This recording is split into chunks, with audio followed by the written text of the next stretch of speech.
Give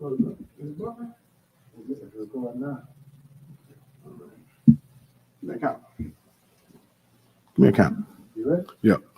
5, 4, 3, 2, 1. Welcome to the Antonio Parkinson Project. Today we're doing a special episode on the Tyre Nichols verdict. And we have our special guest here, Earl Fisher. And of course, DJ Kojak is in the building. But hit that subscribe button. Don't go anywhere. We'll be right back and we will talk about it and more. You're watching the Antonio Parkinson Project.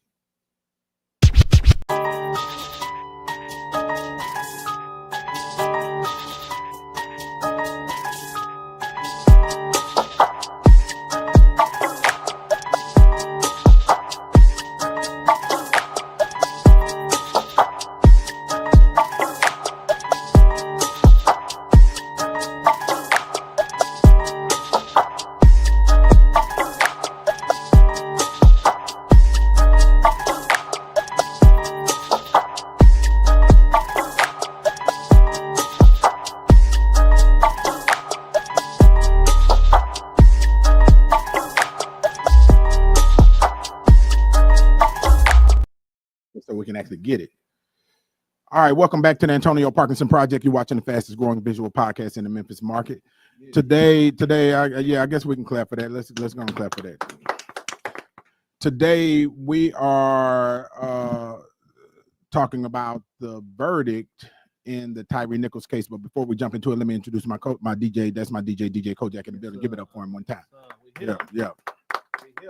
Yeah. Also, we have a special guest in the building. He is the good Reverend Dr. Earl J. Fisher in the building. Let's give it up for him. Thank you, sir. Yes, sir. Yes, sir. Yeah.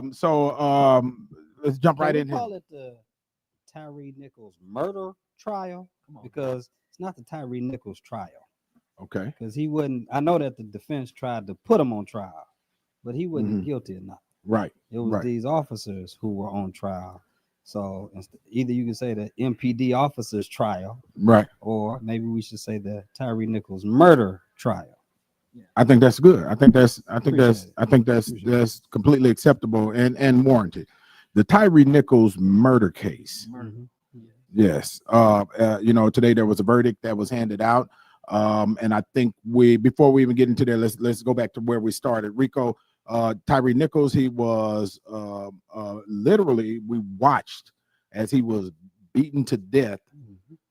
Everybody saw it on their devices, on their television, and I think we got a little bit of video. Rico, run that video.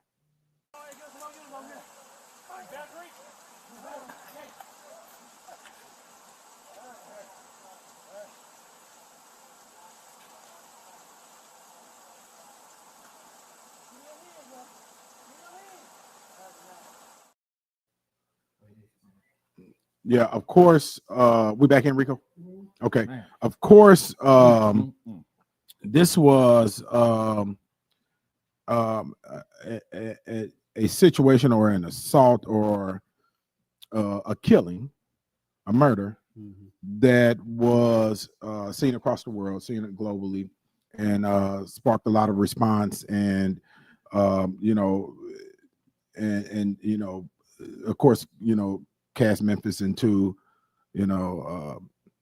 another light that we're in, light that we, possibly been in since MLK. And, you hear me exhale on this, right? Because, we're still trying to dig out. And before we move any further, let's make sure that we acknowledge, the trauma, that Mr. and Mrs. Wells and the family has gone through and still going through it, and probably even more aggravated today.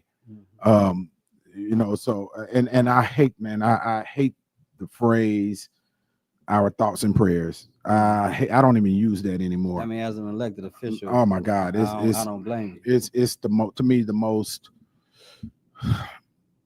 bullshit line. I couldn't have said it better myself. Right, because if there's no actions following, thoughts and prayers, quote unquote, to fix what got you to the point of saying our thoughts and prayers, then it was just some bullshit. Yep.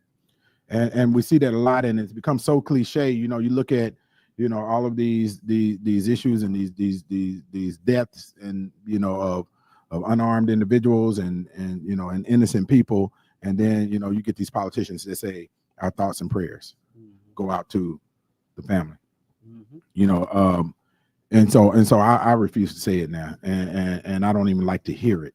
Even when they say it on the floor, I can't. It irritates me, you know, to hear it over and over and over when the stakes are again. so high and the trauma is so thick and the pain is so palpable.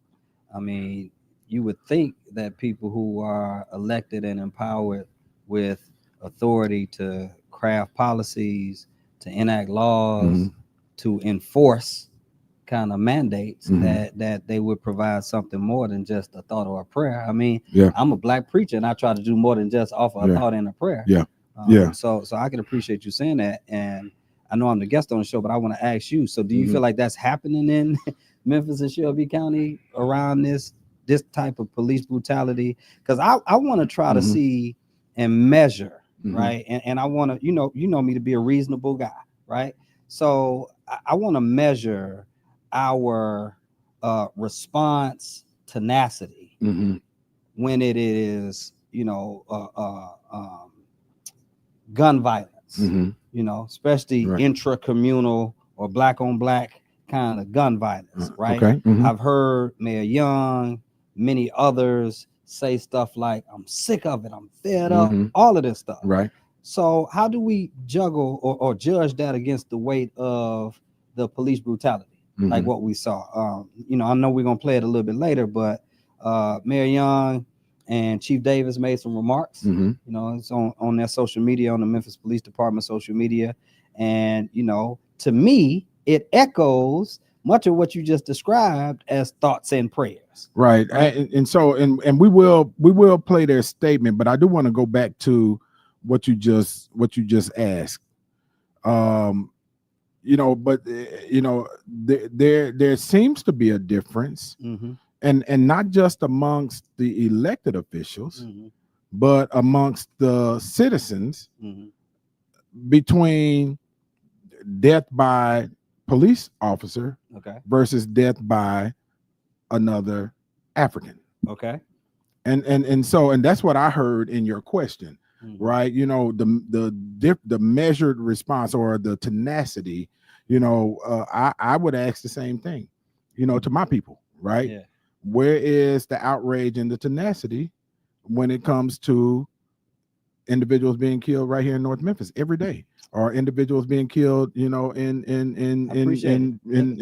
Raleigh or you know, or Whitehaven, or North Memphis or South Memphis? I appreciate this. I would say, hey, if you look at the average community member's response, it is much more aggressive towards the type of violence that you're describing right now, because you don't get as many people as one might think if you do the fundamental calculation when you start talking about police-involved shootings.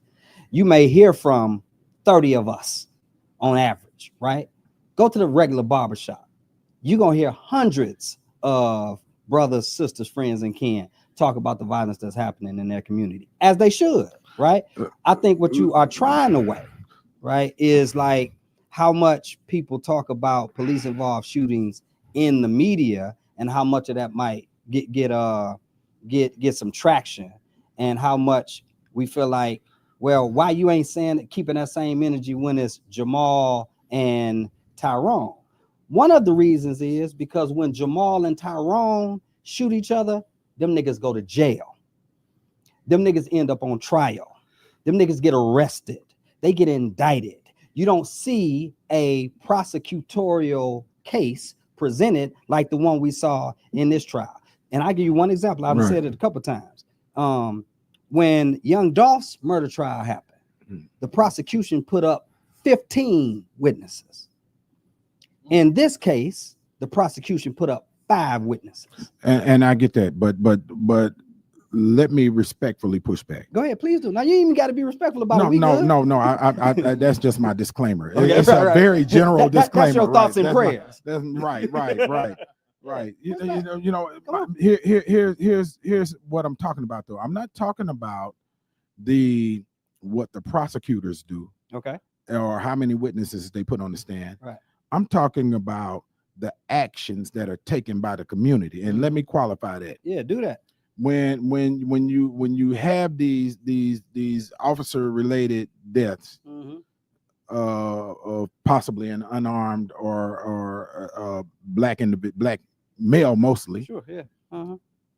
The community they move to action, and let me qualify that. Yeah, they I protest. You doing a lot of qualifying. They protest, and the let me finish, please. Okay, sure. They protest, they march, they shout, right? They get on social media and they start creating coalitions and this, that, and that. They show up at city council, they show up at the county commission, right? They protest outside of those buildings, right? But I'm yet to see that community action for these 300 plus murders that have taken place right here in Memphis, Tennessee. Let me know you're done. I want you to finish. I'm done. So, and that's the point of my question, though. No, I get the point of your question. I just think it is misguided because, as an elected official, how many times have we put together a march for peace? I'm not. Let me respond to that. Let me answer that question. Yeah, let me answer that question. Yeah. Now honestly, I'm not even the biggest fan of marches. Let me finish. Okay. I don't put together marches. I don't put together a march. Let me tell you what I believe in. I believe that you direct your money. Well, let me finish. Let me finish. Okay. Let me finish. You know, so yeah, because you asked me a question as an elected official, why haven't I put together a march? Because I hear what I said. Or what's the question? Okay, so good. So let's clarify. The question was, how many of these have you seen? Right? Marches again. Yeah. Let me tell you the ones I've seen. I'm glad you. I'm gonna pitch back to you. Right. Because you went for a second. I want to redress some of what you said. Let me respond to that question. Okay. Right. How many have I seen? Yeah. I used to see a violence walk put together by Amy Wyrick, believe it or not. Yeah. Right. And I've seen a violence walk put together by DeAndre Brown. I've never seen a march, a protest, a full take the bridge protest, or a full shut the city streets down protest when it comes to these 300 plus murders that have been taking place in our city for multiple years. But one police related murder, man, people come out in droves. And God forbid, let it be a white police officer. And I'm not defending them. So don't come for me with rakes and pitchforks. I'm just saying, where is that tenacity that you spoke about? Keeping that same right. Yes. Can I reply now? Absolutely. All right. Now I want the same deference. Let me get my thought all the way out too. You got it. And this time I won't pitch no question to you. So okay. Right. But I will acknowledge. Very smart. I will acknowledge that you moved the goalpost. And here's how. Okay. You started out saying, I don't see it. Right. And then you started by trying to qualify what it is you do see. So because you do see marches. No. Right? You seen DeAndre Brown. That's not a march. Yes, it is. You said it's not a protest. So now can I finish? Okay. And I would agree with you. There's a difference between a march and a protest. Right. That's not even a march. That's a walk. But part of what you're saying, part of what you're saying is you haven't seen any public demonstration that would express a level of passion and energy around what's happening with gun violence in the community. Right. And I'm saying, nigga, you lying. Okay. Wait a minute. I'm not lying. No, I'm not lying. No. You just proved that you were lying. There's a difference between lying and I'm not lying. Can I finish? Well, go ahead and finish, but you call me a liar. Yes, I'm not a liar. Look, I'm saying you're lying, and here's why. Okay. Because you have seen it. You've seen it from DeAndre. That's not a march or a protest. What I said is you've seen a demonstration. That's not what was asked. Okay. Well, we talked about tenacity. First, I said march. Then you switched it to protest. I give you that. If you want to say it wasn't a protest, I would even say a march and a protest is the same thing. I would even say that I would give them the same thing. Well, but if that's the case, you can't say that there wasn't marches. The march against gun violence. That's a walk on the sidewalk. They walked on the sidewalk, bro. What are you talking about? So you talking about one? I'm talking about another. Okay, I'm talking about the all white march. I didn't see that. Okay. Well, Yeah. I bet you I can show it to you. You might. I even believe been you can, but you that might even been there. but that So, disqualifies me as a now lie. I want to point As a out. lie. I didn't see the No, all I'm white still saying march. you lying. Right, Okay. right, You right. seen it. You seen it. You don't want to acknowledge that Man, you seen it. right. Because the point. I did not see it. I, Yeah, you lying. The Right. point is. The point You is lying, saying I'm lying. Okay. Right. So the Right. point, the Right. point here is there are instances, and I'm gonna circle back to the more main point because this is a sub point, just to prove that when people say the only time community members turn up is when it's a police involved shooting is just not accurate. I didn't say that. I said when folks say Okay, okay. when folks okay. say that, okay, it's not accurate because folks in the community turn up all the time, right? They turn up all the time for all manner of issues that are affecting the community. I want to stick with this police involved thing because what you are doing is actually something that happens regularly. Today, we're talking about a trial of 3 police officers who we know participated in the murder of an unarmed black man. Right. And as soon as I start talking about keeping the same energy that we would do to prosecute the folks who killed young Dolph, here you say, well, I don't know if we keep the same energy when it's gun violence in our community. So I'll come back another time and talk about that. Right. I don't got no beef with it. Right. You know I don't. Okay. For the rest of the time I'm here today, we're going to talk about this trial in this instance. Right. I'm just saying our people rise up for a whole lot of stuff. Okay. You can't even name how many times police officers have killed unarmed black men in Memphis and Shelby County in the last 10 years and say that there's been a march every time that has happened. It just ain't true. Who marched when it was Jonathan Bratcher? Well, who marched when it was Martavius Banks? Let me let me respond. You ask questions. Sure. You act like you act like you got a clip on your questions. You're on rapid fire over here. Now, you know, and so and I had to put this disclaimer out there.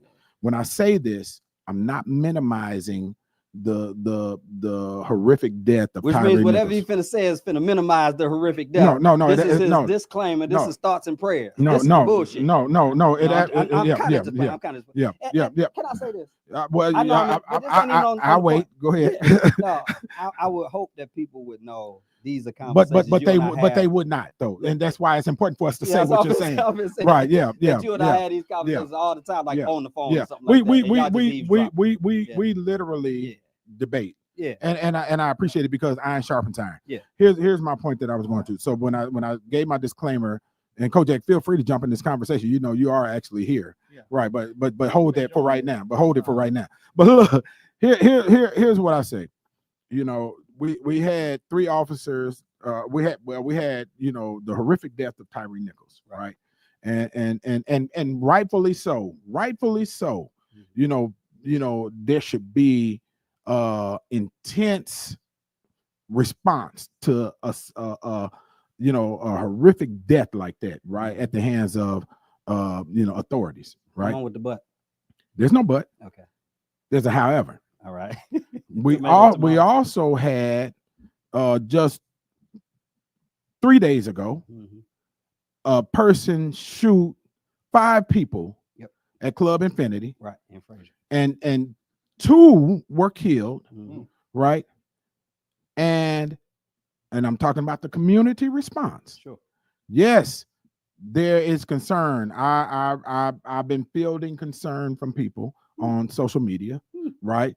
But the community response has not been that of the cases where an individual was killed at the hands of an officer. And before you jump in, let me show you something else.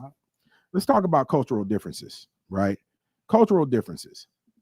When things happen in white folks' community, if Tyre Nichols was white,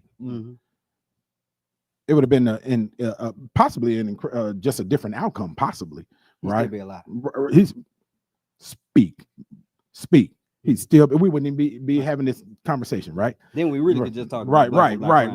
And you know, but here's what happens culturally when these types of situations happen with white communities.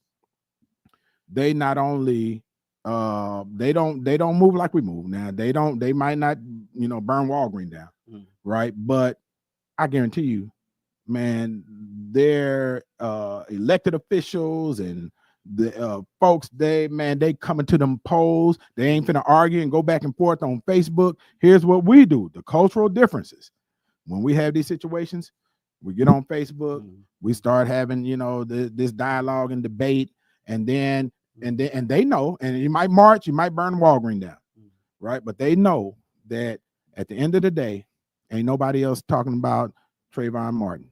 Ain't nobody mentioned George. Ain't nobody mentioned Mike Brown. Ain't nobody mentioned, you know, George Floyd. Garner. Ain't nobody mentioned them in a month of Sundays. And they know this is what you're gonna do. They know we're gonna hear this verdict today, and then, you know, 7 months down the road, we ain't gonna be having this conversation possibly. And before we go out, run that video of C.J. Davis's earlier response immediately after the Tyre Nichols situation.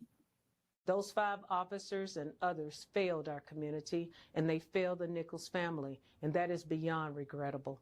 I have met with and offered condolences to Tyre's mother and father, and have asked for the support of our community leaders and clergy in this extremely difficult moment. But words are only temporary salves that need to be followed by true, responsible action and change.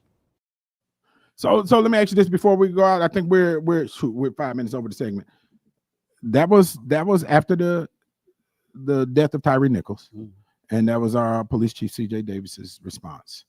And what are your thoughts on that? You got to give me ample time to respond to all that you put on the table. I know we kind of over the segment. Okay. Let me just say, C.J. Davis, Chief Davis, said in front of the world that these officers violated policy and training, and the defense put on a defense that said they did not violate policy and they did not violate training. Hold that thought right there. Somebody's lying, and we're gonna hold that thought right there, because when we come back, we're gonna talk about the verdict. You're watching the Antonio Parkinson Project. Hit that subscribe button. We'll be right back. Yeah, good job, man. Great job. Great job. Hadn't moved since Rodney King. Somebody said that. Will Richardson said that. You put me in the mind of that. Yeah. 15 seconds. Okay. I'm sharing this stuff on the Okay, cool. You share on your page? Yeah. Share the line. I shared it in some groups. It wouldn't let me share it on my page. Okay. 3, 2, 1. Welcome back to the Antonio Parkinson Project. Today we're doing a special episode in regards to the verdict in the Tyre Nichols murder case. And we have, of course, my DJ. That's my DJ, always my DJ Kojak in the building. Yes, sir. And then we also have our special guest, and I truly appreciate you being here. Y'all give it up for the good Reverend Dr. Earl J. Fisher in the building. Yes, indeed. Man, what a blessing he is, you know, to our community. And I want to say that publicly, and so that people know, you know, when we spar out of love, and I always say iron sharpens iron. You know, we don't always agree, we don't always disagree. You know, but he's been getting his ass kicked today, though. But I'm just saying, I'm just kidding y'all. I'm just he'll lie again. See, I'm just see when they this show. When they resort to calling you a lie, that's what that white congressman said to President Obama. Lie. No, I'm just giving you a hard time, man. That's all love, bro. So wrong though. Before we jump in, before you tell me how wrong I am, let's listen to the verdict. Rico, run that video. This is a case that has implications not just for Memphis, but really all across the country, if you take that into consideration, because this story is not just spellbound the city, it's also been talked about all across the country as well. It's a story that once again was raising questions about police brutality and excessive force. But as you take a look at the verdict here, a unanimous guilty verdict from the jury, and a stunning development from the criminal courthouse, however you look at it, and a stunning defeat for the prosecution. We're going to take you outside to the courthouse right now, where we expect to hear the DA talking, perhaps explaining what he thinks happened, what he thinks went wrong from his standpoint as to why the jury came back with this verdict. All right, let's go ahead and take a look here. This is Steve Mulroy. He's hopefully going to be talking, stepping up to our cameras and our microphones here momentarily, although we see him walking away. In the meantime, if you would, let's also talk about the enormous impact that this has had on the Memphis Police Department as well, because keep in mind, when this first started, we were talking about Police Chief C.J. Davis. Then she was demoted to Interim Chief Davis. The Scorpion Unit, that was completely disbanded in this as well. And those 5 police officers possibly could have been going to prison and could still go to prison from the federal standpoint. Let's take a listen to what the DA said. Disagree with it. We, in good faith, brought this case, and I am convinced to this day that we had compelling evidence that showed that there was proof for every element of every one of the offenses that we charged. The jury took a different view. That is, of course, their right. That's the part of the decision. I want to start out by commending the trial team, Mr. Hagerman, Ms. Johnson, Ms. Headley, who did an excellent job. I wouldn't have done anything different. I thought they brought a compelling case to bear. I also want to commend the family of Tyre Nichols, who showed extraordinary grace and resilience through an incredible ordeal, an unimaginable ordeal. It's hard for me to understand, as I'm sure it's hard for the public to understand, or many in the public anyway, who watched that video, who heard the testimony, who heard the compelling arguments of trial counsel. It's hard for us to imagine how someone could say that none of the defendants were guilty of any of the charges. I personally think any fair-minded person who watches the video would come to the conclusion that everybody there had some responsibility for Tyre Nichols' death. But as I said, the jury took a different view. What I do know is this: Tyre Nichols is dead and deserves to be alive. And that is a tragedy. It's my hope that the public understands that this is part of the system, and that our office will continue to push for accountability for everybody who violates the law, including, if not especially, those who are sworn to uphold it. Yeah. All right. And I think it's important to note, one is that there are 2 officers out of the 5, right, that have pled, guilty, and that is the former officers Miller and Martin, and also there was a federal trial, right, and there was kind of a mixed bag of verdicts, that came out of that, and but this verdict today was, state trial with a civil trial still pending. With the civil trial still pending, they're not guilty on all charges. For the 3 that have not pled, that chose to go to trial. I need to rewind back to one thing from the previous segment. Okay, but just want to make sure that we before you go back to, I know you biting at the bits. We educate people on where this thing, because it can become convoluted, right? As to some people are saying, man, I thought they already went to trial, right? Yeah, but go ahead. No, that's helpful, and I mean that kind of information and the distinctions between the different types of trials, really matter. Right. The state trial was the heaviest in terms of the criminal kind of prosecution. Well, no, really the federal was, because the federal got way more ammunition than the state does, right? So you're talking about going up against the United States of America. So they were able to get some convictions. In the state trial, I think people were kind of banking on the state to make a robust and comprehensive case against these 3 officers. The other 2 had pleaded out. But I just want to circle back to this notion of justice in general and the comparative nature of what's happening in our communities when we say stuff like nobody's marching when it's thus and so. But that's not what we said. So I think it's important for you to frame it right. Hold on. Let me be clear. I'm not saying that you said. We talked about intensity of community response. Okay. So that now, was how you worded it. Right. So now you feel like I'm talking about you when I'm talking more in general. I'm offended. Yeah, I know. Hit dogs behind. Right. But I'm saying generally there are people who say, whether it's you or not, Touche. Okay. There are people who say, y'all don't turn up for this like y'all turn up for that. Right. And I'm bringing it to a matter of justice. This will bring us back forward to this particular segment. So you mentioned the Frazier club shooting, right? Right. The five Yes. people were killed. 5 people were shot. 2 people were Yes. killed. Yes. Was anybody arrested? You know, I don't know. I haven't heard about it. I hadn't heard about anybody being arrested, to be honest with you. Gotcha. So, Right. so I feel that often what precipitates the kind of outcry is not just the inequity as you start thinking about people are empowered and authorized to protect and serve and use deadly force. We know whoever did this, chances are whoever did this in Frazier at their club was not operating under the banner of protection and service. So there's a level of frustration there. Okay. And historically, the people who participate in those types of shootings like that club in Frazier end up being arrested and indicted and convicted. Right.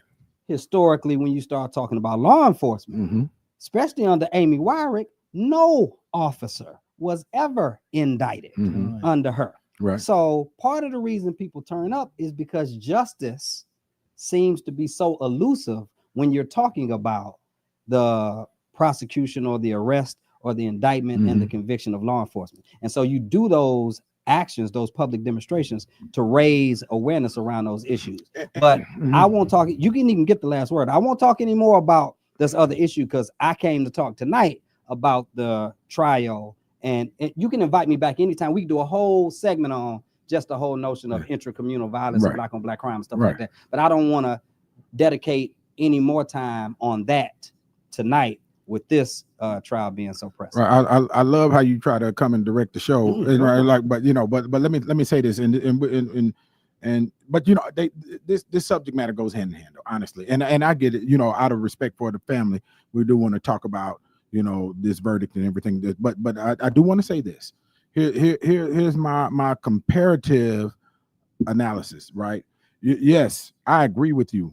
A lot of times the marches and the protests and the, you know, burning Walgreens down comes out of the fact that, you know, when these incidents happen, no arrest, no name, this, that, and other, you know, of the officers, right? But in a comparative analysis, yes, you may get it. Well, you didn't get an arrest in from what I understand in the Infinity shooting yet, right? And you may get an arrest, but you also have a repeated act of violence multiple times a day for the entire year. You may have 1 or 2, I don't know, and I'm not minimizing any of it, disclaimer. You may have 1 or 2 officer involved shootings, and God forbid it's an unarmed black man, right? But whether they're armed or unarmed, we don't know about these because we don't get the details of these cases of killings, this black on black killing, right? That is happening a multitude of times per day, or shootings per day. And the response, the community response, is just not as intense as it is, especially if a white officer kills a black man. And we had black officers that killed this black man, and there was not a march. But then we said we're leaving it there. No, I'm going to the trial. No, Okay, you're going to the trial. Okay, we're going to the trial. But that's no, good. I appreciate the way you ended that, talking about these brothers, because this was the first time I sat in a courtroom and saw an all-white jury try to humanize 3 black men who were on trial for murder. Man, you said that, and I thought that was right. This is the first time I seen that, and they didn't do it because these were black men. They did it because they were police officers. There you go. Exactly. And so again, the standard of justice is inequitable, which is why there's a need for there to be more pressure and more exposure put on certain types of crimes or certain types of killings as opposed to others. Agreed. You know, people are asking, you know, what went wrong? What happened to cause them to come up with not guilty in these verdicts? Don't answer that just yet, because you gave me the perfect segue, right? Rico, I think we got a little video. Rico, run that video. you know, we do have to accept the finality of a jury verdict in most cases. Any thoughts about the jury being from Chattanooga and an all-white jury? You know, obviously, people have mentioned that as an issue. I'm not going to speculate about that. You know, I think it's a testimony to the fairness of our criminal justice system that we bent over backwards to get a jury from another jurisdiction to assure that the defendants were given a fair trial. Beyond that, I don't think I should comment. The defense worked on pointing at Emmett Martin as the most violent of everyone there. It seems that they may have landed with the jury. You're securing a guilty plea for Emmett Martin. Can you talk a little more about his involvement? Well, obviously, I think the proof speaks for itself, and Mr. Martin was, you know, extremely involved and culpable, and you know, played a key role in the unjustified death of Tyre Nichols. You know, what's going to happen over at the federal court and what will happen with his case remains to be seen. What kind of conversation did you have with Tyre Nichols' family when they left today? We spoke to them briefly. Oh man. Okay, Earl J. You had some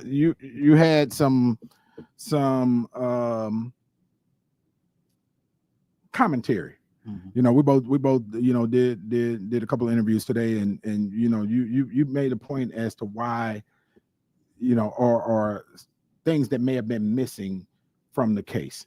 Yeah, I was shocked that nobody from the Memphis Police Department, including Chief Davis, who was on national television saying the brothers violated policy and did not follow their training properly. She was not called. None of the lieutenants or the other high-ranking officials in MPD was called by the prosecution. There was a brother from MPD who was called for the defense. He was called as a character witness to defend Tadarius B. And when the prosecution cross-examined him, they only asked him one question. His whole testimony took about 5 minutes talking, right? And so again, I don't think any of us thinks if you and I were on trial for murder, that's the way that the prosecution would approach this. There might very well be some legal strategic logic. Right. I'm saying what the public deserves is to be told what that legal strategic logic was, because it definitely seems to be some inconsistency in the aggressiveness and the thoroughness and the comprehensiveness of when the state puts on murder trials for people, like whenever they get whoever did the what's the name of the club in front and Club Infinity. Yeah, Club Infinity shooting. Like, you know, if and when those people are found and arrested, I don't anticipate that the state will put on the type of prosecution that we've seen today. And it's just something to be discussed and dissected, even as like armchair quarterbacking, which is what we're doing. But if you look at all of the elements in this, you already have a very high burden of proof to meet when you start talking about intent. So the prosecution charges them with second-degree murder, which is now you got to prove intent. The judge did allow the jury to consider these other charges. And at the very least, one of the things that is in the policy and procedure manual that the Department of Justice investigation talked about thoroughly is the duty to intervene. So if for nothing else, these officers violated the duty to intervene. They violated policy. They didn't follow their training, and it is illegal by letter. So you got policy on the one hand, you got culture on the other hand. I think what you see in that video is culture, and culture is eating policy for lunch. So Chief Davis and whoever else can get out there and talk to their blue in the face, pun intended, about policy. But if you're not going to enforce it, then the culture is going to win out. And I think the jury picked up on the cues and ultimately said, well, if this is the culture, this is what policing takes, and this is how it's done, and it's a black guy too, man, let these officers off. Same thing. That's interesting. Was that your take on it also, Coach? My take on it. When I saw the jurors, I'm like, okay, speaking to follow suit of what's already going on. Right? Speaking of jurors, you know, Otis Wilson did ask this question in the comments. You know, what was the, and I'm paraphrasing, what was the jury made up of? And I think we got you know, the jury was made up of all white. All white. So there were two that may be different ethnicities, but I would say paper bag test, they pass as white. Right. Okay. And before, maybe even identify as white. I don't know.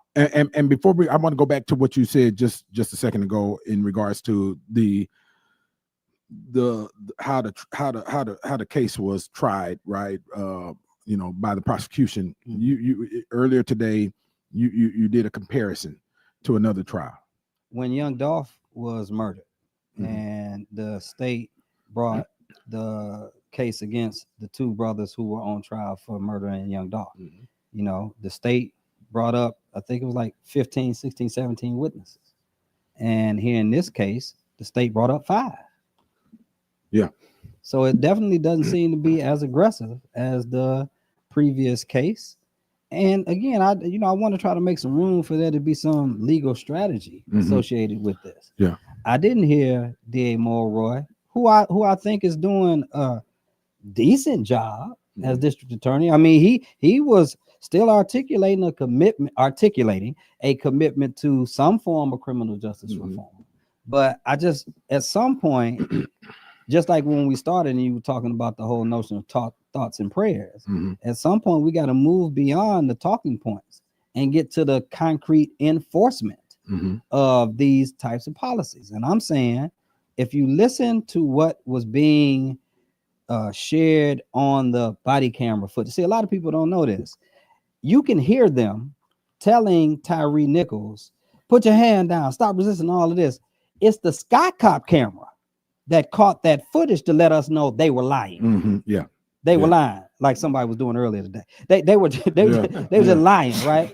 And so it took that camera footage, just and me on a more serious note, just talking about the culture of it, right?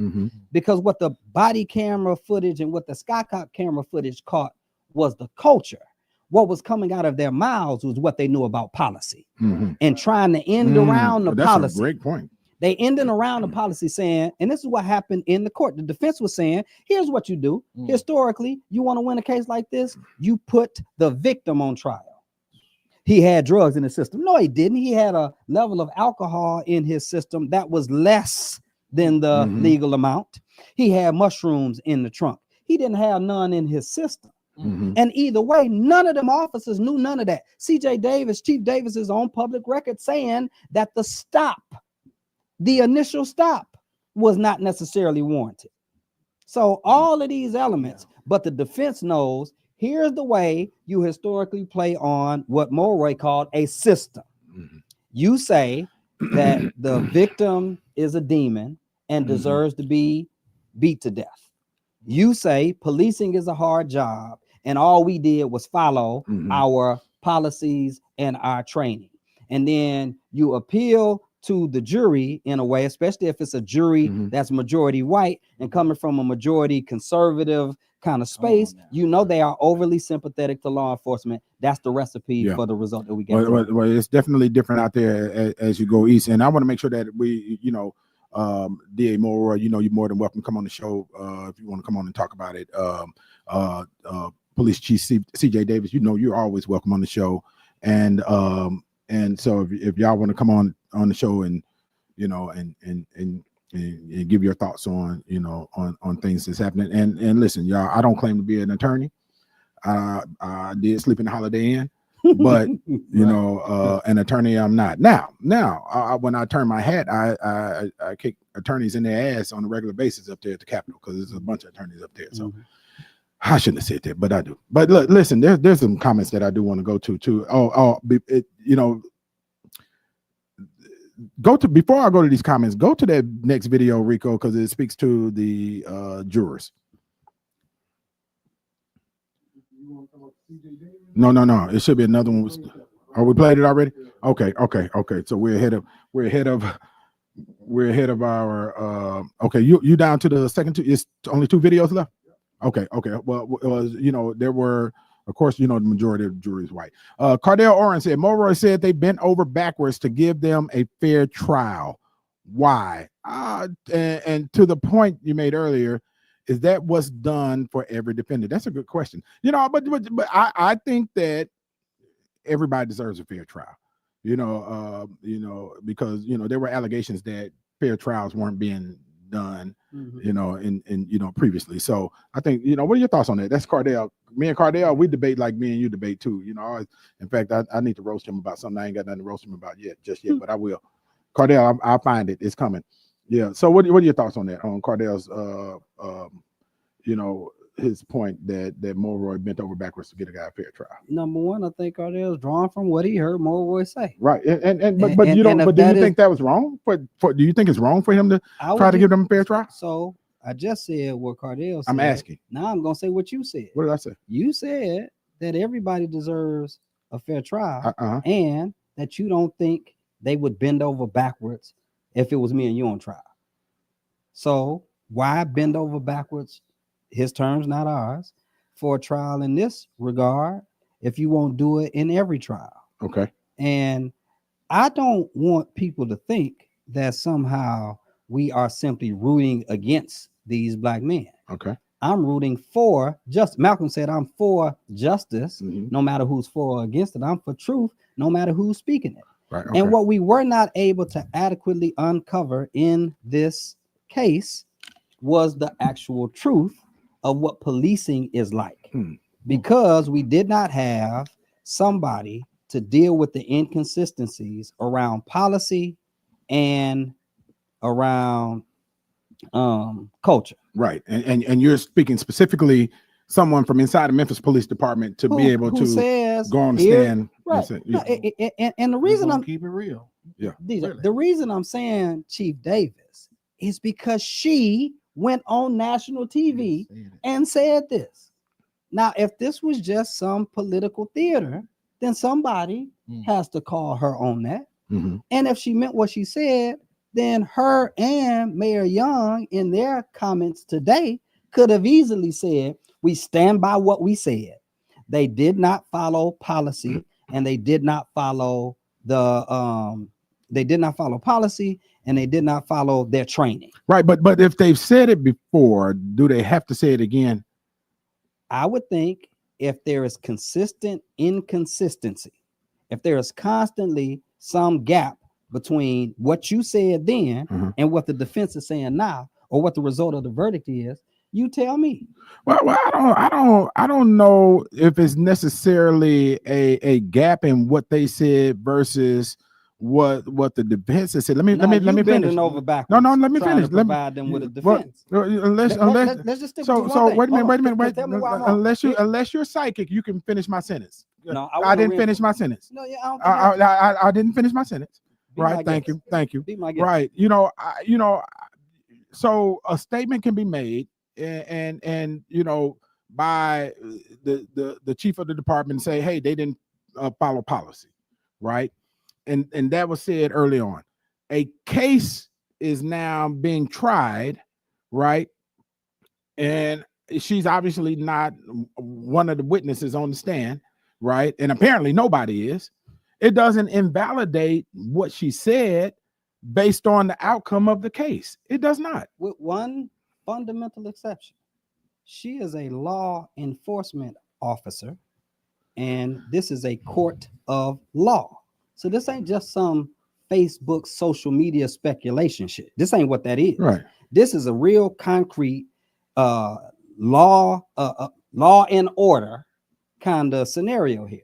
And so her being the head police officer in the Memphis Police Department saying somebody violated policy and training versus some other representative within the legal system, same legal system, saying no, they didn't. Yeah, there's an inconsistency here, and it has to be reconciled. Can I finish? Yes. If you sit on that inconsistency, there's no, oh, well, when she said that, what she meant what she said, and they mean what this. There's no, in the court of law, I've never heard anybody argue, we're going to agree to disagree. You can't do that in the court of law. So what we saw today was a verdict, which is to say a result based upon a defense that was presented that said they followed their policy and their training. If they did, then somebody's lying. Thank you for that. But let me re-qualify what I'm saying, because I think you missed it. Okay, I may have. Back when when Tyre Nichols was killed, This is when C.J. Davis said those officers didn't follow policy. Right. C.J. Davis is the chief of Memphis Police Department. Right. She is not the district attorney. Right. She is not the defense attorney. Right.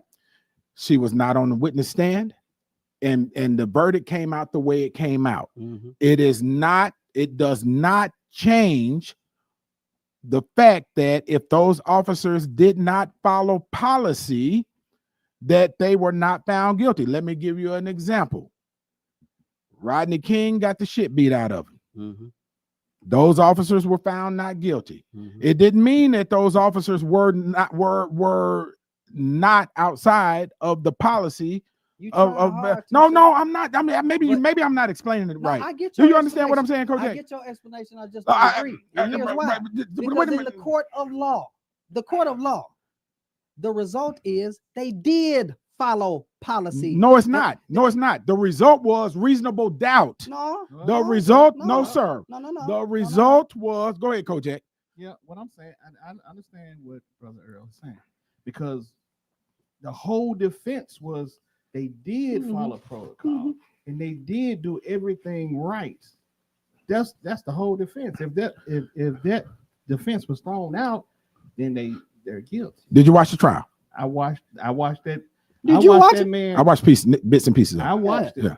But you I think you're missing what the end result of a trial is. The end result of a trial is to prove for a defense person is to prove reasonable. It's reasonable to think that they are not guilty or of this or even this. I'll give you this. Watch. Let me throw this. I'm not keep trying. No. But either I'm not articulating it right. Or you just ain't getting. Let me finish. Let me finish. Hold on. Let me finish. Let me finish. No. Let me No, finish. I'm gonna give you a punchline. It ain't either. Yeah, it is. Are not Either. articulating your Listen, point right, you can prove. or You can prove in a court of law, and create a reasonable doubt right. on a technicality of a policy. Yep. Right. On a technicality of a policy, Yep. and have a jury to think that, hey, I understand the policy. But it ain't what you know. Thank you, sir. I don't understand what you're saying. Thank you, sir. Listen, thank you, sir. And again, this is not. It's not black and white, Earl, like you're making it. And you can't lay this. You can't. If the policy in Memphis Police Department says you can't beat. Let me finish, please. You cannot beat a person that is lifeless or that is not fighting you back. If that's, I don't know what the policy is. If that's the policy, right. And C.J. Davis says because of that they were outside of policy, right? And then when you get in a court, and the defense says, but because he had less than the illegal amount of alcohol, this happened. But because, so the point is, it has nothing to do with C.J. Davis in that courtroom unless she's on that stand. So, okay. That's my point. Right. So your point has been made and it's wrong. No, it's not. It's right. Okay. You're wrong. No, so and here's why it's wrong. Because whether it was C.J. Davis or anybody else in the Memphis Police Department, it was the duty to confirm that they indeed violated policy. It was the DA's duty. Hold on, can I finish? You didn't let me finish. Yes, it was the DA's duty, not C.J. Davis's duty. Whose duty was it? So I'm saying it was the prosecution's duty. Okay, thank you. Okay, well, I'm saying I don't know if you just heard. I don't know if you were in a soundproof booth when I just said what I said. I said whether it was look. Davis I think one forms when you else, start talking, right? Or, I don't know if it was.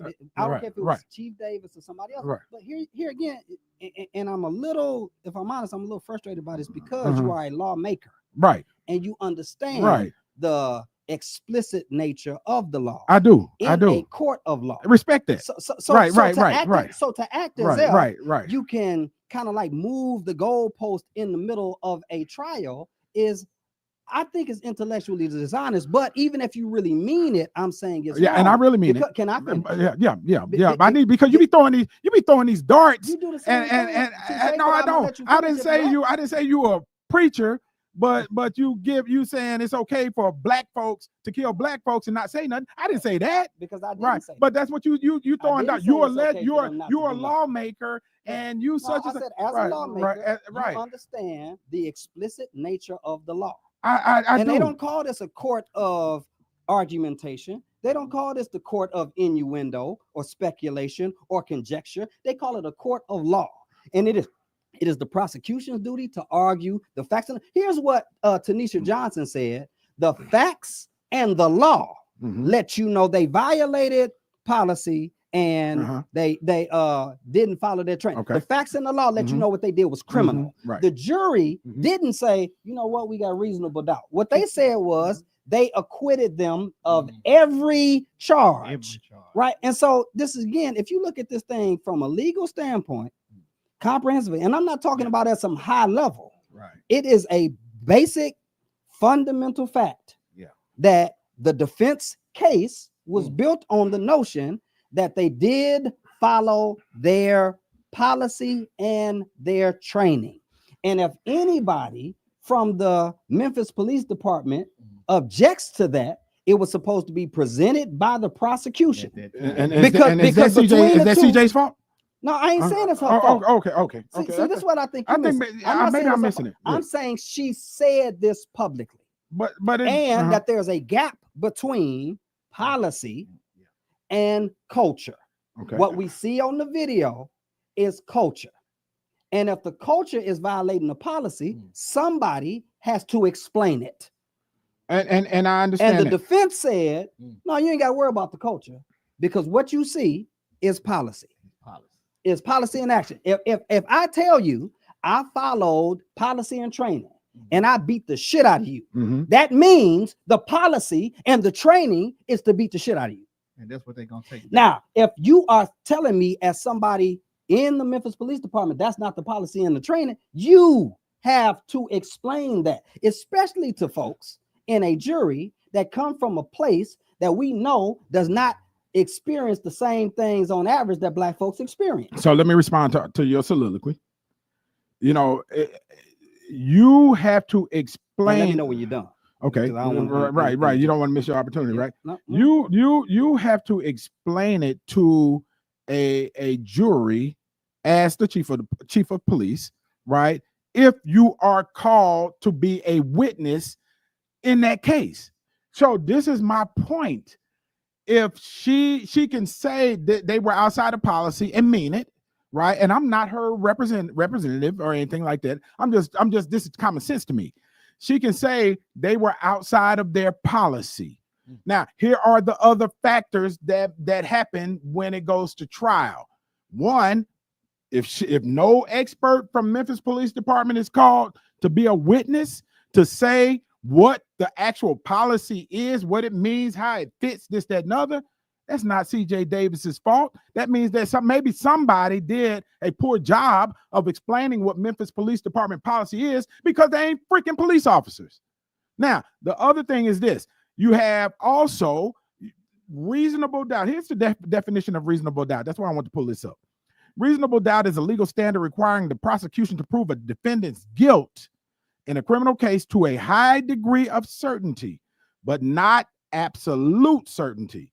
It means that after a careful consideration of all of the evidence, a rational person, those jurors, a rational person will be left with significant doubts about the defendant's guilt. It's a doubt based on reason and common sense, not speculative or imaginary doubt. Now, and my point in that is this. These are all of the factors that are several of the factors rather that had to be considered if you want to base it on what Chief Davis said. She said they are outside of policy. After she said that, and their policies are written down, I'm sure, right? After she said that, there was a trial that she obviously was not invited to back up or qualify what was being said, right? That trial happened and them officers got off because apparently there was reasonable doubt that they were guilty. And that's my point, right? And I'm not saying that you can't blame CJ Davis for those guys being found not guilty. That's crazy. That's crazy to me. You can blame everything else about the case. You can blame the fact that maybe she wasn't called to be a witness. Blame that. You can blame the fact, but she don't call herself to be a witness. The prosecutors or defense would call the chief who said they were outside of our policies to be a witness. She can't just go up there and say, "Hey, I'm going to sit down in this witness chair. I'm going to sit down in this witness chair." No, they ain't called me, but Judge, let me just tell you about Memphis Police Department policy. You can't do that. That's not how it works. You done? I'm done. Two things. One is called a straw man. That's what you just did, because much of what you argued is not what I said. And I'm glad that we had this documented, because you can rewind it. I didn't say that she should bring herself up there. When we first started talking about this, if that's the case, straw man, you've been straw man the whole. You've been straw man in the whole day. Okay, well, I mean that's why I'm glad this is recorded. Right. You can go back and look at it, and let's just say I am, and if I am, right, then I'll go back and redress my. Hey, that's like making a correction in the newspaper. It's gonna be in the fine print, right? But go ahead. Go ahead. Go ahead. So when we started this section, I said there's a gap between the truth, that both things could not be true. You went into this shape-shifting argument of, yeah, it can be true, and that didn't disprove this. I said, no, in the court of law, that's not it. And then the more we talked about it, you shifted from whether or not it's true, where did they violate policy or not, to this notion of reasonable doubt, and you ended up in this notion of responsibility and blame. You can't blame CJ Davis. No. Can I finish? I'm not blaming CJ Davis for not getting on the stand. As a matter of fact, where you ended up is exactly where I've been. I'm saying, so we're saying the same thing. Why didn't the but you maneuvering in some ways and making some sub points that are inconsistent. That's what I'm trying to point out. But here's where we are. I am saying the prosecution should have called her. That's what you just said. I said that from the jump. The prosecution, why didn't she? And then you're like, you can't blame. I ain't trying to blame her. I'm saying she said these things publicly. They're on public record. The prosecution didn't even bring it up. And here's my final thing on this part. I feel like there is such a weight and a burden to try to verify these basic facts and the inconsistencies in how these cases would be tried if it was me and you, or whether it is law enforcement officers. And that is the main part of the problem. And it is exposing this issue that we have right now. And all I'm trying to pull out is we had an opportunity, historic opportunity, high profile case where we could have put the truth of policing front and center. We were unable to do it because there's an inconsistency in what Chief Davis said about policy and training and what came out in this trial about policy and training. And I'm not blaming her. I'm saying somebody needs to explain. Understood. Yeah. And what I was, and I understand you much better now. Now that you've you had it, since I went so long, you had a chance to breathe a little bit. You're much more articulate in your explanation. Now, thank you. Now you are right. Now, and I took your original assertion as CJ Davis said this, therefore they were found guilty, right? And so maybe I was wrong in it, and I don't mind saying that. You know, I'm not wrong very often, right? Yeah. And but my point was that she could say it, and it still be jacked up in the trial, right? Because so I think we're saying the same thing. Yeah, and maybe after all that shit, either I misinterpreted what you said, or maybe you're clarifying some of your points now. But you went down some stuff where we start talking about whether or not the court of law is rooted in this notion of conjecture or innuendo, and I'm like, no. Yeah, I mean, but I appreciate us having this kumbaya moment and everything, and well, look, hey y'all, don't go anywhere. We're gonna come back for maybe another few minutes in another segment, because I do want to touch on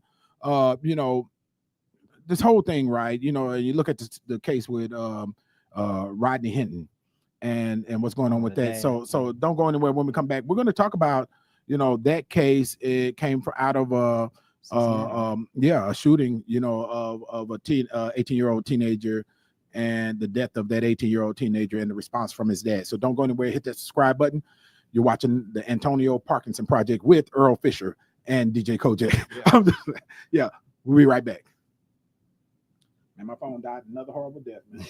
You need a stronger charger. I'm telling you, man, this is a V12 right here, baby. You gotta have, man, all that damn shouting and shit, man. If you was doing, man. That's you.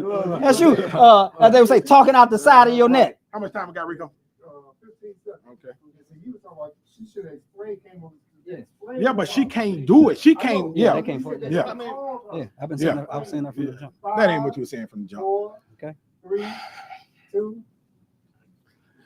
Yeah, Earl. Next time you better know. Oh, we back. Okay. Nigga, please.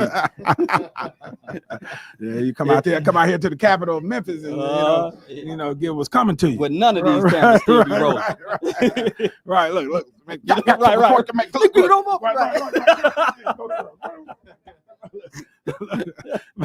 Hey, man. Y'all give it up for Earl Fisher, man. We love when this brother is here, man. That's my guy. That's my guy, man. Hey, listen. So welcome back to the Antonio Parkinson Project. You know, before we close this out, man, we you know, it's related, right? It's related, right? And let me set this up like this, man. You know, where, and I'm not talking specifically in Tyre Nichols' case, but I'm talking about in overall in everything we've been talking about, whether it's black on black, police on black, this, that, and other, so on and so forth. Where does our responsibility lie? As you know, those parents, those individuals that are in these spaces, you know, those individuals that are committing crimes, right? You know, and you know, of course, we do understand that Tyre Nichols was not committing a crime, and you know, but outside of this, you know, some of the times these criminal assertions are made up. Some of the times, bruh, you come on, man. Yeah, you did it, right? You were doing it, and then you get caught up, you get hurt, you get harmed, you die, right? Where's our response? Where's the responsibility, the personal responsibility in those spaces?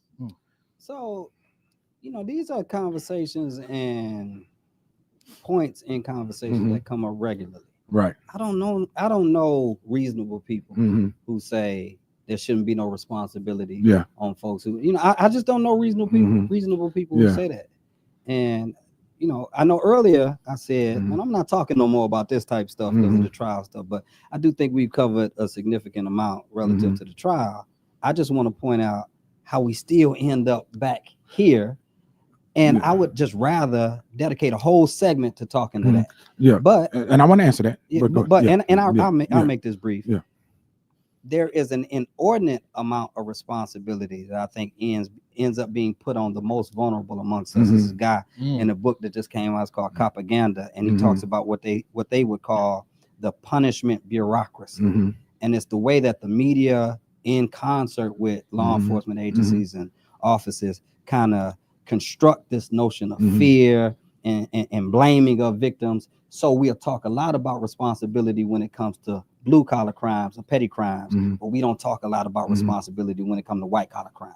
We'll talk about gun violence, but we won't talk about what did Nino Brown say? Ain't no Uzis made in Harlem, ain't no Uzis made in Orange Mound, ain't no Dracos made in Dixie homes. Assault rifles come from certain places, and you should know. And I know you know because you're in the state capitol when these conversations are being held, and people don't really want to talk about like the overarching kind of structural issues, and we don't seem to have a shortage on responsibility being heaped on parents and stuff like that. My last point on that is 97% of parents are doing exactly what they're supposed to do, which is why gun violence or violence in general only touches about 3% of the population. That's including the people who have been victimized by it. It doesn't mean we should bat an eye at it and just say it's cool, but I think we need to start putting the blame equitably where it's supposed to go, and not make it seem like all of these parents out here acting a fool covering for their kids. I agree with that. I agree 100. Now this is something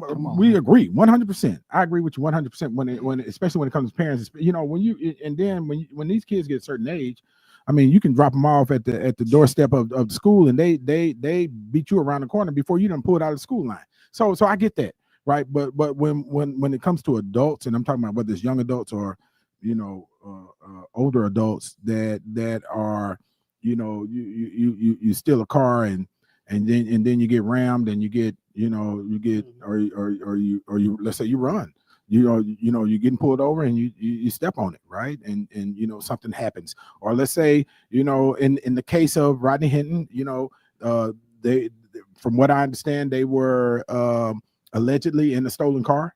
Is that the way it went, Rico? Allegedly in a stolen car. Police stop them. They get out and run. I've seen a report that said that the son of Rodney Hinton had a gun, right? And then and was being chased, and the police officer alleged that Rodney Hinton's son pointed the gun at him. But let's go back to the stolen car part, right? You know, where does the personal responsibility lie? It lies when you get arrested, and you get tried, not when you get killed. Because the responsibility for stealing a car is not death by firing. No, and I get it, but if you weren't in the stolen car, would you be alive today? I would guess so. Yeah. So that's where I'm talking about, right? If we can't, you know, I'm in this space, right? I love my people, but I'm also in the space that, you know, there has to be some personal responsibility. I'm not. This is not to you. This is me just venting. Right. I'm not trying to short circuit your vent either. Yeah, right. You did though. My bad. Okay. Now I got to start it all over. But go ahead. No, I'm saying I wasn't intending to short circuit your vent. I was intending to highlight that we just established that 97% of people are being fully responsible. But then we're talking about the 3%. Okay. So then we're talking about that 3% because it's the 3% that we march for, right? It's the 3% that, well, let me qualify what I'm saying. Inside of that 3%, right? Inside of that 3%, there is somebody's child or a young adult child, right? That man may be dirty as a mug, maybe, right? I mean, okay, in the case of the Hinton guy, right? His son was allegedly driving a stolen car, right? Stolen car, right? And so there in that space, right? There is. I think responsibility looks like the person being held accountable. Responsibility looks like don't steal a goddamn car. Absolutely. That's what it looks like. It don't look like you when you get to trial. Here's what I don't hear anybody saying. I'm not saying nobody said it. I'm saying I didn't hear anybody say. So what if he stole the car?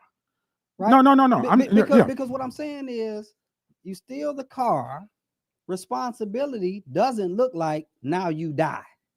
It looks like you get arrested, you get indicted, you get prosecuted and sentenced for stealing the car. That is not what responsibility looks like. So help me out then. Responsibility looks like don't steal the fucking car. Be responsible. Don't steal the fucking car. Agreed. That's what responsibility looks like. Not the after you stole the car responsibility.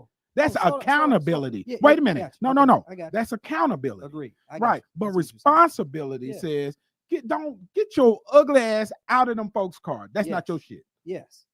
And guess what? You will still be alive today. Yeah. But let's go to the video. So before you play, Rico, Rodney Hinton's, the father, Rodney Hinton, and I don't want to speak for him, but after the death of his son, the day after, as a matter of fact, it is alleged that he ran an officer over and killed that officer, and that officer actually had nothing to do with the death of his son. Now run that video, Rico.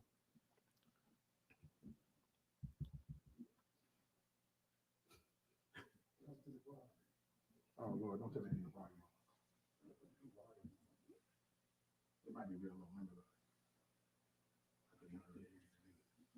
Go click on it.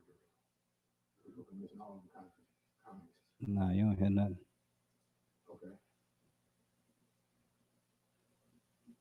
Okay.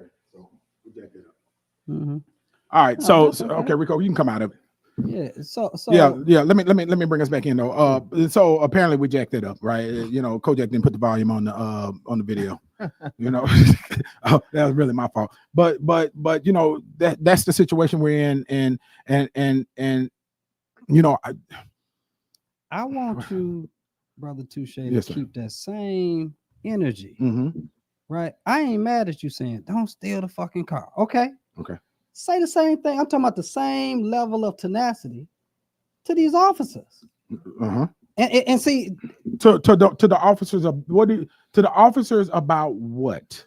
about killing somebody. So okay, Right, who stole the car? yeah, whether Right, they right. stole the car or in Tyre's Right, case, he right, didn't steal right. He didn't do nothing. anything. Right, but we said earlier, we said outside of Tyrese, Yeah. we did say that. But which one do But- you think is more common? What happened with Tyre or what happened in this particular? I don't have those stats in front of me. No, you no, know, yeah, I so ain't so I'm trying not to going to hold you answer. to some Right, data point. right. Yeah. I'm saying just as Yeah. a But highlight here, for but here's my point though. My point is this, right? I even go back to, you know, the situation, and this is not this is just about us being honest with us, Yeah. right? Don't steal the fucking car, right? I Take agree. the fucking ski mask off your head Yep, and I stop agree. walking around here with these Dracos in front of and next door to this daycare. Man, You know, yeah. don't shoot the folks up inside a Club Infinity, right? You know, that's what I'm saying. Our responsibility to us. And I look at it like this. Look, if you are not contributing to the self-preservation of black folks, then honestly you are the freaking enemy. Yeah. Right? Because you know, if you out here killing black folks, if you out here causing harm to black folks, right, you are the freaking enemy to me. You know, and I'm not about to coddle you, you know, and say, okay, well, you be responsible after your trial. Fuck your trial. You shouldn't have did that shit. Yeah. That's where I am. Yeah. And as true as the initial condemnation is, because I don't find anybody reasonable who is saying, and you can steal a car if you want to. No, Right. Don't steal the car. Please don't. That is irresponsible, and by most legal standards, illegal. And you're affecting other people. And I'm saying there is also responsibility and accountability, and that the responsibility of somebody who has been employed and empowered to enforce the law, you have to be responsible when you do it. Absolutely. But I'll roll it back to one more thing because I think this is important. We need to discuss more thoroughly. I think there are some conversations around these types of things, but I just don't think they are thorough enough.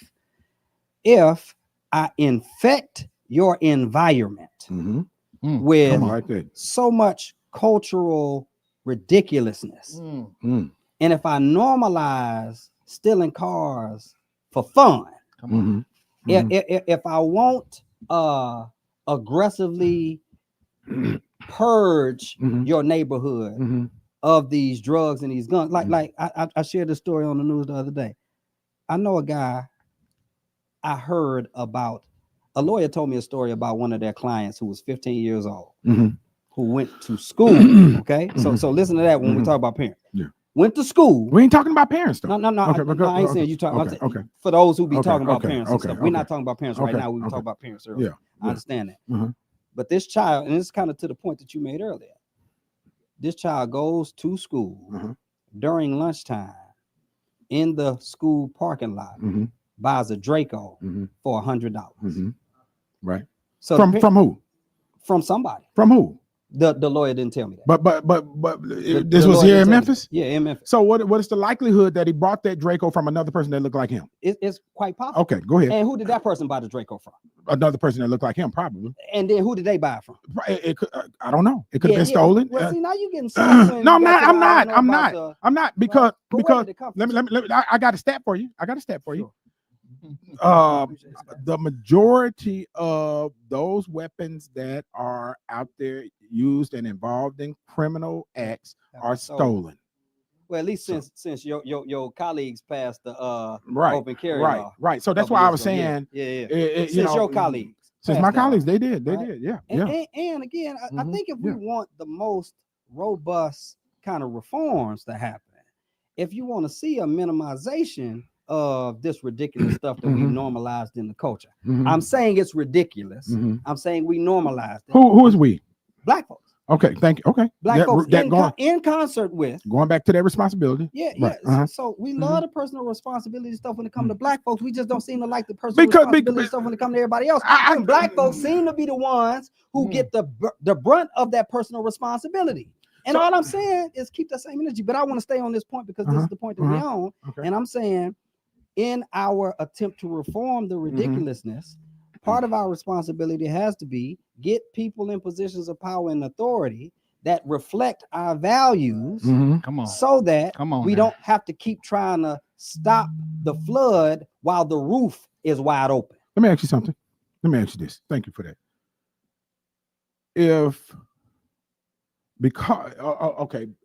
Okay, a foreigner brings fentanyl into your community. Right. Do you have to sell it? Do you have to take it? Nope. So that's where personal responsibility matters, right? Now, and so here's my, I got an issue with us pointing the finger and saying they're the reason why. Well, let me finish. No, I'll let you finish. Yeah, go ahead. We have all these shootings because there are too many guns out here in the community, and there are enough guns for every American, I think, to have 4, right? In America, it's a culture, right? But that does not mean that you have to pick the gun up and shoot your brother, right? Just because they introduced crack into our communities, in the late 70s, early 80s, right? Is specifically LA, right? And did not mean that the one person that decided to, distribute it in our neighborhoods had to do it.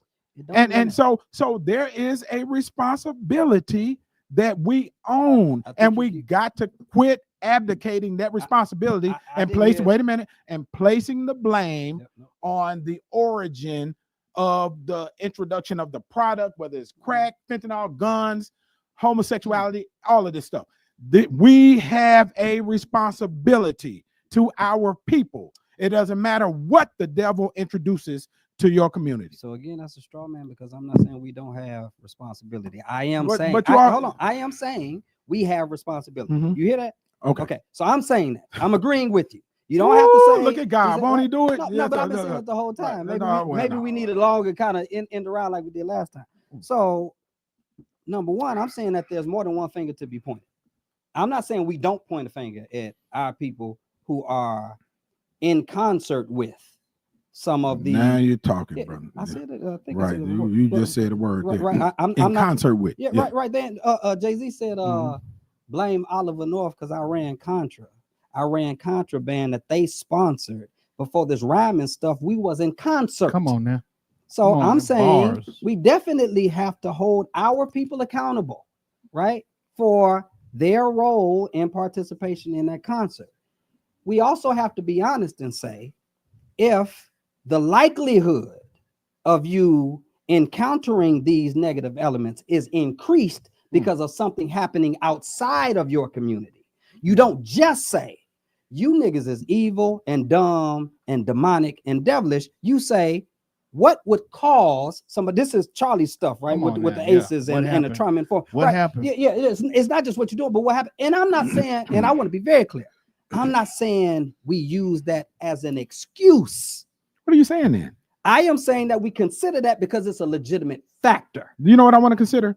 I want to consider that one person that worked in concert with those individuals that was introducing this stuff into our communities and decided to be selfish and decided to be greedy and decided that he didn't give a fuck whether your grandmother, big mama died, your dad went to jail under these crack laws, or whether your son got killed because somebody else's son, he sold him a Draco.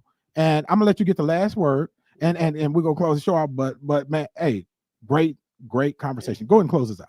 I'm trying to recall Killer Mike's lyrics because he said something that I think speaks to the moment that we're in right now.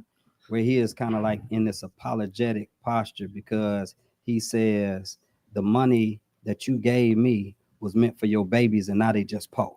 And then he said it was just business, my nigga.